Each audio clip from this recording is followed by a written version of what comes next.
అండి మా ఇంట్లో ఉన్న బంతి మొక్కలకి ఈ విధంగా కొన్ని చిన్న కొమ్మలు ఎగిరిసి మొక్కలు నాటాను. చిన్న కొమ్మలు నాటానండి. నేనైతే ఫస్ట్ టైమ్ అయితే బంతి మొక్కలు ఈచ్ వన్ మొక్క వచ్చి 3 రూపీస్ పెట్టి కొన్నానండి. అవే పెరిగి పెద్దయిన తర్వాత చిన్న కొమ్మలు ఎగుతుండి ఈ విధంగా సెపరేట్ కూడా కొమ్మలు నాటుకున్నానండి.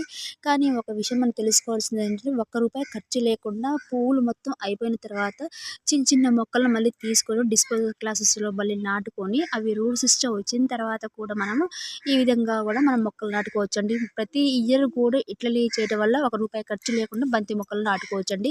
ఎందుకంటే మనకి ఎనీ టైమ్ సీజన్‌తో సంబంధం లేకుండా కూడా మన ఇంట్లో పుష్పాలను పూయించుకోవచ్చండి ఈ బంతి పూలను. ఇవే కాకుండా కొన్ని రకాల మల్లె మొక్కలు కూడా మనం ఇట్లా నాటుకోవచ్చు. కానీ అవి కొద్దిగా టైం పట్టిద్ది కానీ ఈ బంతి మొక్కలన్నీ చాలా తొందరగా నాటుకునేయండి. నాటుకొని కూడా కొన్ని రకాల పుష్పాలు కూడా పూస్తున్నాయండి. చూడండి, ఎవరైనా నమ్మరండి ఇవి కొమ్మలంటే. కానీ ఇవన్నీ నేను కొమ్మల్ని నాటానండి.